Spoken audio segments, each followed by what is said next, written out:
अस्सलामुअलैकुम प्यारे दोस्तों, आज हम आपको सैर करवाने जा रहे हैं एक ऐसे खूबसूरत और तारीखी मुल्क की कि जिसका नाम सुनते ही दिल में एक खास अकीदत और एहतराम पैदा हो जाता है। ये वो सरजमीन है जहां नवासा रसूल हजरत इमाम हुसैन रजी अल्लाह ताला अन्हु और फातिह खैबर दामाद रसूल हजरत अली उल मुर्तजा रजी अल्लाह ताला अन्हु का रोज़ा मुबारक मौजूद है। इसी सरजमीन पर मंगोलों ने ऐसा खौफनाक जुल्म किया था कि तारीख आज भी इसका जिक्र करते हुए कांप उठती है। एक ऐसा मुल्क कि जिसे ज्यादातर लोग सिर्फ जंगों की वजह से जानते हैं, लेकिन इसकी असल खूबसूरती शायद बहुत कम लोगों ने देखी होगी। और यही वो मुल्क है जहाँ एक ऐसा ताकतवर और बहादुर लीडर भी पैदा हुआ जिससे बड़े बड़े दुश्मन भी खौफ खाते थे। जी हाँ, हम बात कर रहे हैं इराक की। आज की इस वीडियो में हम जानेंगे कि इराक की तारीख क्या है, मुहर्रम के महीने में यहाँ कैसे मनाजिर होते हैं और 10 मुहर्रम को लोग क्या करते हैं। इसके अलावा आपको इराक के मशहूर शहरों, मुक़द्दस मकामात और खूबसूरत जगहों के बारे में भी बताएंगे और यहाँ के लोग कैसे अपनी जिंदगी गुजारते हैं। इसके अलावा हम आपको यहाँ के मजेदार खाने भी दिखाएंगे और इराक के बारे में कुछ ऐसे हैरानकुन हकायक भी बताएंगे जिन्हें सुनकर आप वाकई हैरत में पड़ जाएंगे। तो चलिए जल्दी से अपने इस शानदार सफर को शुरू करते हैं, लेकिन इससे पहले वीडियो को लाइक, शेयर और चैनल को सब्सक्राइब जरूर कर लें ताकि मजीद ऐसी दिलचस्प वीडियो आप तक सबसे पहले पहुंचती रहें। इस मुल्क का सरकारी नाम अरबी में जमहूरिया इराक और इंग्लिश में रिपब्लिक ऑफ इराक है। ये मिडल ईस्ट के अहम तरीन ममालिक में शुमार होता है। इराक दुनिया की कदीम तरीन तहजीबों में से एक मेसोपोटामिया की सरजमीन है, जहाँ हजारों साल पहले इंसानी तारीख की पहली आबादियां वजूद में आईं। इसी वजह से इराक को इंसानी तहजीब का गहवारा भी कहा जाता है। यहाँ की कौमी जबान अरबी है, जबकि शुमाली इलाकों में बहुत से लोग कर्दिश जबान बोलते हैं। इसके अलावा तुर्कमानी, फारसी, आर्मीनी और अंग्रेजी जबान भी बाज इलाकों में बोली और समझी जाती है। अगर बॉर्डर्स की बात करें तो इसके शुमाल में तुर्की, मशरिक में ईरान, जनूब मशरिक में कुवैत, जनूब में सऊदी अरब, जनूब मगरिब में जॉर्डन और मगरिब में सीरिया वाक़े हैं। इसी वजह से इराक की जोग्राफियाई हैसियत बहुत अहम समझी जाती है। अगर इराक के मजहब की बात करें तो यहाँ की तकरीबन 95% आबादी मुसलमान है, जिनमें ज्यादा तादाद शिया मसलक से ताल्लुक रखती है, जबकि एक बड़ी तादाद सुन्नी मुसलमानों की भी मौजूद है। इसके अलावा यहाँ ईसाई, यजीदी, साबीन और दीगर मजाहिब से ताल्लुक रखने वाले लोग भी आबाद हैं। दोस्तों, इराकी लोग आम तौर पर सादा जिंदगी गुजारने वाले होते हैं, लेकिन अगर कोई मेहमान उनके घर आ जाए तो वो उसकी दिल खोल कर खातिर मदारत करते हैं। अपने रस्म रिवाज, रिवायात और सकाफत से मोहब्बत करना इराकी लोगों की एक खास पहचान है। अलबत्ता बदकिस्मती से गुज़श्ता कई दहाइयों में जंगों, दहशतगर्दी और बैरूनी मदाखिलतों ने इस खूबसूरत मुल्क को बहुत नुकसान पहुंचाया। कई शहर तबाह हुए, लाखों लोग मुतासिर हुए और मुल्क की तरक्की का सफर भी सुस्त पड़ गया। इन तमाम वाकयात की तफसील हम आगे वीडियो में आपको बिल्कुल आसान अंदाज में बताएंगे। अगर इराक के रकबे की बात करें तो इसका कुल रकबा तकरीबन 4,38,317 मुरब्बा किलोमीटर है और रकबे के लिहाज से दुनिया के ममालिक में 58 नंबर पर अपनी जगह बनाता है। इराक का ज्यादातर इलाका मैदानों, सहराओं और जरखेज जमीनों पर मुश्तमिल है, जबकि मुल्क के शुमाली हिस्सों में खूबसूरत पहाड़ी इलाके भी मौजूद हैं, जो अपनी कुदरती खूबसूरती की वजह से खास अहमियत रखते हैं। अब अगर आबादी की बात करें तो इराक की कुल आबादी तकरीबन 4,85,00,000 अफराद पर मुश्तमिल है और आबादी के लिहाज से ये दुनिया में 35 नंबर पर आता है, जबकि मिडल ईस्ट की कंट्रीज में ये चौथे नंबर का सबसे बड़ा आबादी वाला मुल्क है। मुल्क की आबादी का एक बड़ा हिस्सा नौजवानों पर मुश्तमिल है, इसीलिए इराक को नौजवानों का मुल्क भी कहा जाता है। दोस्तों, इराक का कल्चर दुनिया के कदीम तरीन कल्चर्स में से एक है। ये सिर्फ सैकड़ों नहीं बल्कि हजारों साल पुरानी तहजीबों का वारिस है। अगर यहाँ के लोगों की बात करें तो इराकी लोग शक्ल सूरत के लिहाज से भी काफी खूबसूरत समझे जाते हैं, लेकिन उनकी असल खूबसूरती उनके अखलाक और रवैये में नजर आती है। ये लोग नर्म मिजाज होते हैं। अगर कोई गैर मुल्की सयाह इराक की सैर के लिए आए तो अमूमन उसे इज्जत और मोहब्बत दी जाती है और यही बात इराक आने वाले बहुत से सयाहों को मुतासिर करती है। अब अगर इराक के दारुल हुकूमत की बात करें तो वो है बगदाद।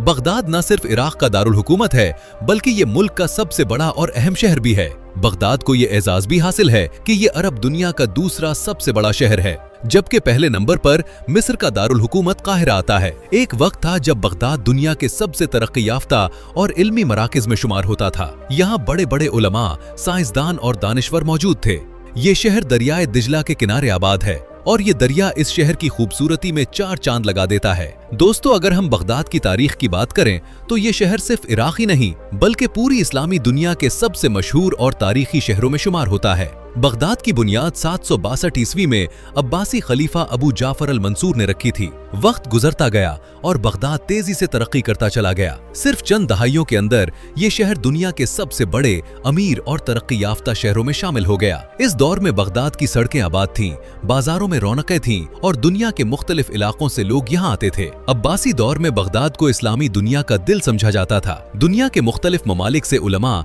दानिश्वर और साइंसदान बगदाद आते, इल्म हासिल करते और नई नई तहकीकात करते थे। लेकिन दोस्तों, तारीख हमेशा एक जैसी नहीं रहती। बगदाद के लिए भी एक ऐसा वक्त आया जिसने उसकी किस्मत बदल कर रख दी। 1258 ईस्वी में मंगोल हुक्मरान हलाको खान अपनी अजीम फौज के साथ बगदाद पहुंचा। उस वक्त बगदाद अब्बासी खिलाफत का दारुल हुकूमत था, लेकिन मंगोल फौज इतनी बड़ी और ताकतवर थी कि शहर ज्यादा देर तक उनका मुकाबला न कर सका। चंद ही दिनों में मंगोल फौज शहर के अंदर दाखिल हो गई। उसके बाद जो कुछ हुआ वो इंसानी तारीख के सबसे अलमनाक वाकयात में शुमार होता है। मंगोलों ने शहर में खौफनाक कत्लेआम किया, लाखों लोग मारे गए, घर तबाह कर दिए गए, बाजार जला दिए गए और मसाजिद खंडर बन गईं। बगदाद जो कभी इल्म और तहजीब का मरकज था, चंद दिनों में मलबे का ढेर बन गया। मंगोलों ने बगदाद के मशहूर कुतुब खाने और इल्मी मराकिज तबाह कर दिए, जिनमें बैतुल हिकमत भी शामिल था। वहां हजारों नहीं बल्कि लाखों कीमती किताबें मौजूद थीं। कहा जाता है कि इतनी किताबें दरियाए दिजला में फेंकी गईं कि किताबों की स्याही से दरिया का पानी कई दिनों तक स्याह नजर आता रहा। जब बगदाद मुकम्मल तौर पर मंगोलों के कब्जे में आ गया तो आखिरी अब्बासी खलीफा अल मुस्तैसिम बिल्लाह को गिरफ्तार करके हलाको खान के दरबार में पेश किया गया। रिवायत के मुताबिक हलाको खान ने खलीफा को हुक्म दिया कि अपने तमाम खजाने उसके सामने पेश करे। जब सोना, चांदी, हीरे, जवाहरात और बेशुमार दौलत दरबार में लाई गई तो हलाको खान ने खलीफा से एक सवाल किया। उसने कहा, अगर तुम्हारे पास इतनी दौलत मौजूद थी तो तुमने अपनी फौज को मजबूत क्यों न बनाया?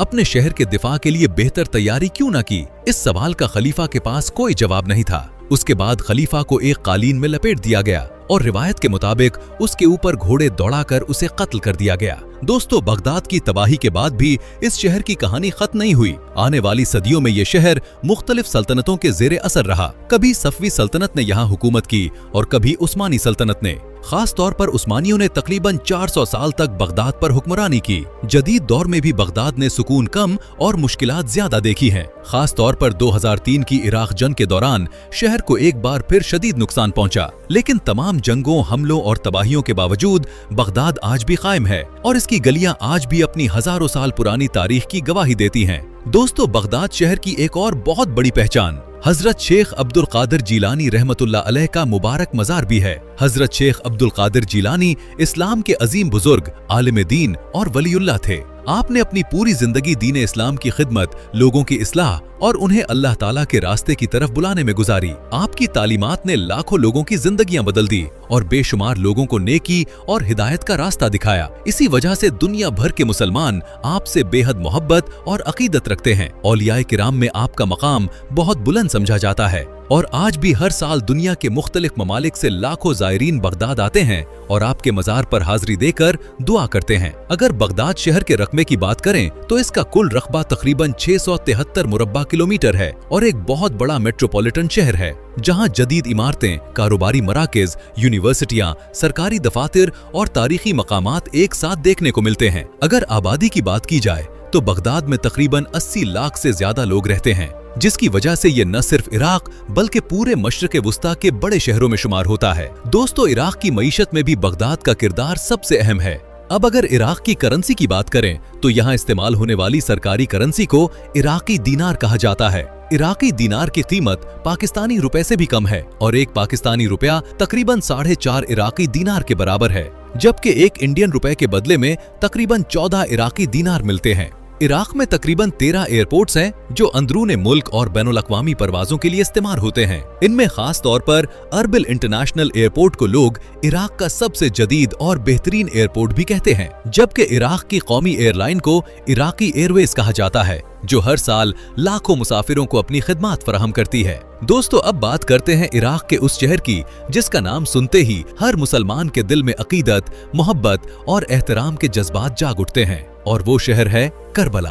करबला इस्लामी तारीख का एक ऐसा बाब है जिसे कयामत तक फरामोश नहीं किया जा सकता। इस शहर का कुल रकबा तकरीबन 42 मुरब्बा किलोमीटर है, जबकि यहाँ की आबादी तकरीबन 12 लाख अफराद पर मुश्तमिल है। दोस्तों, इसी मुक़द्दस सरजमीन पर नवासे रसूल हजरत इमाम हुसैन रजी अल्लाह ताला अन्हो का रोज़ा मुबारक मौजूद है। हजरत इमाम हुसैन ने हक और सच्चाई की खातिर ऐसी अजीम कुर्बानी पेश की जिसकी मिसाल तारीख में बहुत कम मिलती है। हर साल दुनिया के ममालिक खुसूसन पाकिस्तान, भारत, ईरान, अफगानिस्तान और दीगर मुस्लिम ममालिक से लाखों ज़ायरीन करबला आते हैं। खास तौर पर मुहर्रमुल हराम और अरबईन के मौके पर यहाँ आने वालों की तादाद करोड़ों तक पहुँच जाती है। दोस्तों, करबला की एक और बड़ी पहचान अलमदारे करबला हजरत अब्बास रजी अल्लाह ताला अन्हो का रोज़ा मुबारक भी है। हजरत अब्बास रजी अल्लाह ताला अन्हो अपनी बहादुरी, वफादारी और कुर्बानी की वजह से पूरी इस्लामी तारीख में खास मकाम रखते हैं। ज़ायरीन जब करबला आते हैं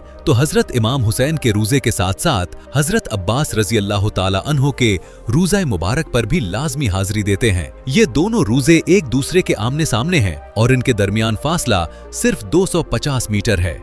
अब दोस्तों, चलते हैं इराक के एक और मुकद्दस और तारीखी शहर नजफ की तरफ। नजफ का शुमार भी इराक के अहम तरीन मजहबी शहरों में होता है। इस शहर का कुल वक़बा तकरीबन 452 मुरब्बा किलोमीटर है, जबकि इसकी आबादी तकरीबन 13 लाख अफराद पर मुश्तमिल है। नजफ की सबसे बड़ी पहचान फातिह खैबर, दामाद रसूल और हसन हुसैन के बाबा जान हजरत अलीउल मुर्तजा रजी अल्लाह ताला अन्हो का रोज़ा मुबारक है। दुनिया भर से आने वाले लाखों मुसलमान नजफ पहुंचकर आपके रोज़ा मुबारक पर हाजिरी देते हैं। इसी तरह इराक का शहर काज़मीन भी मजहबी एतबार से बहुत अहम समझा जाता है। यहाँ शिया अकीदे के मुताबिक उनके 8वें इमाम हजरत इमाम मूसा काजिम रहमतुल्लाह अलैह और हजरत इमाम मोहम्मद तकी रहमतुल्लाह अलैह के मज़ारात मौजूद हैं, जिनकी ज़ियारत के लिए भी हर साल बड़ी तादाद में लोग आते हैं। अगर कूफा शहर की बात करें तो ये भी इस्लामी तारीख का एक निहायत अहम शहर है। यही वो शहर है जिसका ताल्लुक इस्लामी खिलाफत, अहले बैत और इस्लाम की कई अहम तारीखी शख्सियात से जुड़ा हुआ है। यहाँ मौजूद कूफा मस्जिद भी इस्लामी तारीख में एक खास मकाम रखती है और हर साल हजारों ज़ायरीन इसकी ज़ियारत के लिए आते हैं। दोस्तों, अब बात करते हैं इराक के खानों की, क्योंकि अगर किसी भी मुल्क को सही मानों में जानना हो तो उसके खाने जरूर देखने चाहिए। पहले जमाने में इराकी खाने निस्बतन सादा और कम मसाले वाले होते थे, लेकिन वक्त के साथ साथ लोगों की पसंद में तब्दीली आई है और अब काफी लोग स्पाइसी खाने पसंद करते हैं। खास तौर पर बड़े शहरों में होटलिंग और रेस्टोरेंट्स का रुझान तेजी से बढ़ रहा है। अगर इराक के सबसे मशहूर खाने की बात करें तो इसका नाम मज़गूफ है, जिसे इराक का कौमी खाना भी कहा जाता है। ये एक खास किस्म की मछली की डिश है जिसमें मछली को खास मसालों के साथ मैरिनेट करके खुली आग पर आहिस्ता आहिस्ता पकाया जाता है, जिससे इसका जायका निहायत लजीज हो जाता है। पूरे इराक में मज़गूफ सबसे ज्यादा पसंद किया जाने वाला खाना समझा जाता है। इसके अलावा डोलमा भी इराक के मकबूल तरीन खानों में शामिल है। अगर मिठाइयों की बात करें तो क्लीचा इराक की सबसे मशहूर रिवायती मिठाइयों में शुमार होती है, जिसके अंदर खजूर, अखरोट, बादाम या दीगर खुश्क मेवाजात भरे जाते हैं। इराक की बगदादी बिरयानी भी काफी मशहूर है। और अगर स्ट्रीट फूड की बात करें तो फलाफिल इराक के नौजवानों और आम लोगों में बेहद मकबूल है। यहाँ के बाजारों और सड़कों पर फलाफिल के बेशुमार स्टॉल नजर आते हैं, जहाँ हर वक्त लोगों का रश लगा रहता है।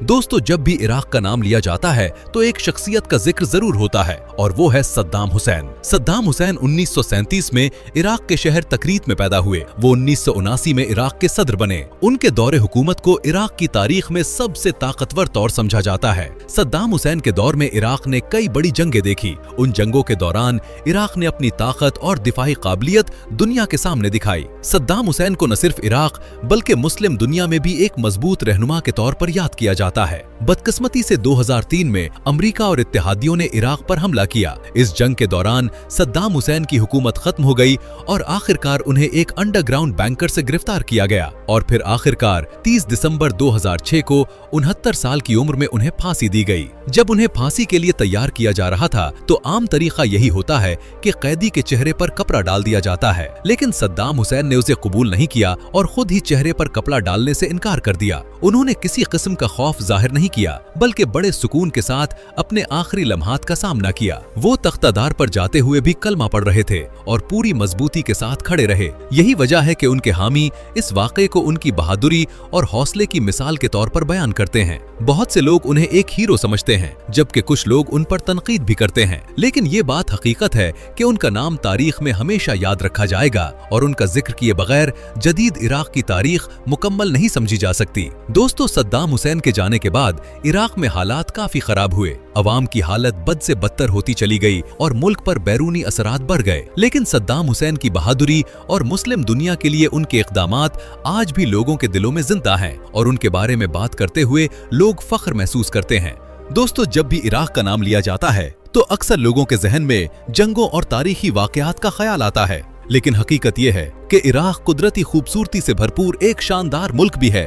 इराक के शुमाली इलाकों में सरसब्ज पहाड़, खूबसूरत वादियां और दिलकश आबशारें मौजूद हैं, जो देखने वालों को हैरान कर देती हैं। खास तौर पर अरबिल और कुर्दिस्तान रीजन के इलाके अपनी कुदरती खूबसूरती, ठंडे मौसम और दिलकश मनाजिर की वजह से सयाहों में बहुत मकबूल हैं। दूसरी तरफ इराक के वसी सहरा, खजूरों के घने बागात और दरियाओं के किनारे आबाद खूबसूरत बस्तियां इस मुल्क की खूबसूरती में मजीद इजाफा करती हैं। दोस्तों, इराक दुनिया के इन चंद ममालिक में शामिल है जहां तारीख और फितरत एक साथ नजर आती हैं। एक तरफ हजारों साल पुराने आसारे कदीमा और अजीम तहजीबों के निशानात मौजूद हैं, जबकि दूसरी तरफ कुदरत के हसीन नज़ारे इंसान को अपनी तरफ खींच लेते हैं। दोस्तों, अगर मुहर्रमुल हराम के दिनों में इराक के माहौल की बात करें तो ये मंजर दुनिया के किसी और मकाम से बिल्कुल मुख्तलिफ नजर आता है। जैसे ही मुहर्रम का चांद नजर आता है, पूरे इराक में एक खास संजीदगी और गम का माहौल महसूस होने लगता है। करबला, नजफ, काज़मीन और दीगर मुकद्दस शहरों में लाखों ज़ायरीन का आना शुरू हो जाता है। लोग दूर दूर से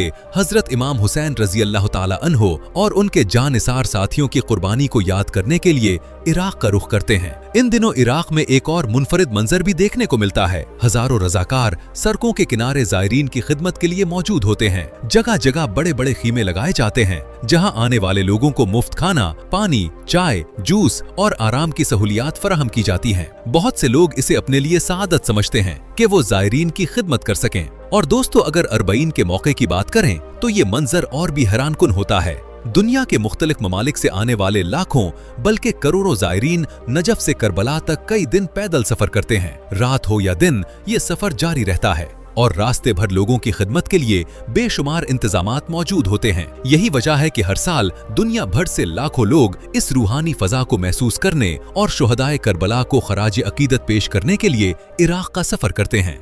तो दोस्तों, ये थी आज की हमारी बहुत ही शानदार और खूबसूरत सी इराक की डॉक्यूमेंट्री। हमें उम्मीद है कि आपको ये वीडियो बहुत ज्यादा पसंद आई होगी। वीडियो को लाइक, शेयर और चैनल को सब्सक्राइब जरूर कीजिएगा। मिलते हैं अगली वीडियो में एक नए और शानदार सफर के साथ। तब तक के लिए अल्लाह हाफिज।